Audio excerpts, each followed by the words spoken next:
एक धमाका होता है तो फ़ौरन सबसे पहला जो कॉल आता है वो घर की जानिब से आता है। पहले जो दौर था मतलब 2007 से 8 9 10 में हर वक्त यही दिमाग में था कि हम जिस रास्ते से जा रहे हैं खुदा न खास्ता इस रास्ते में धमाका हो जाएगा। यकीनन सहाफ़ी इससे कबल जो धमाके हो रहे थे उसकी वजह से ट्रामा का शिकार हो चुके थे,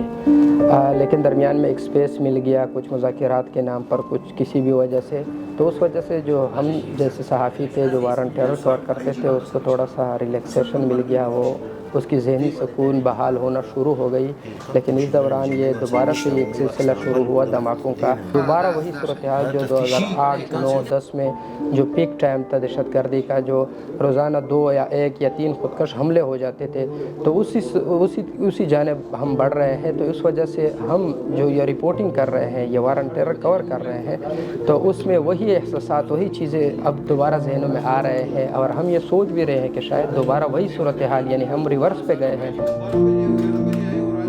पहले जो दौर था मतलब 2007 से 8 9 10 में हर वक्त यही दिमाग में था कि हम जिस रास्ते से जा रहे हैं खुदा न खास्ता इस रास्ते में धमाका हो जाएगा, ऑफिस पहुंचेंगे वहाँ पे हो जाएगा, वहाँ से निकलेंगे वहाँ पे हो जाएगा। तो इस 7-8 साल हमने थोड़े रिलैक्स गुजारे थे, उसमें भी ब्लास्ट हुए लेकिन इतने ज़्यादा नहीं थे कि जैसे पहले होते थे। कि खुदा न खास्ता कोई ऐसा इंसिडेंट वाक़या नहीं हुआ था जिससे हम ट्रामे में चले, हमें यहाँ रात को नींद ना आई हो कि यार हमने कवर किया तो हम बेचैन हैं।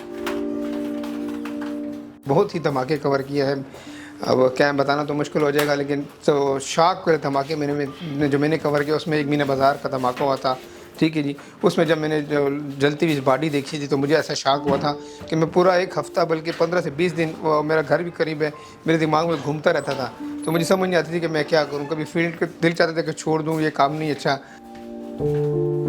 कुछ ऐसे इदारे हैं कि जिनके पास सेफ्टी जैकेट्स हेलमेट्स वगैरह मौजूद हैं, जो बुलेट प्रूफ जैकेट्स को पहन लेते हैं स्पॉट पे जाके,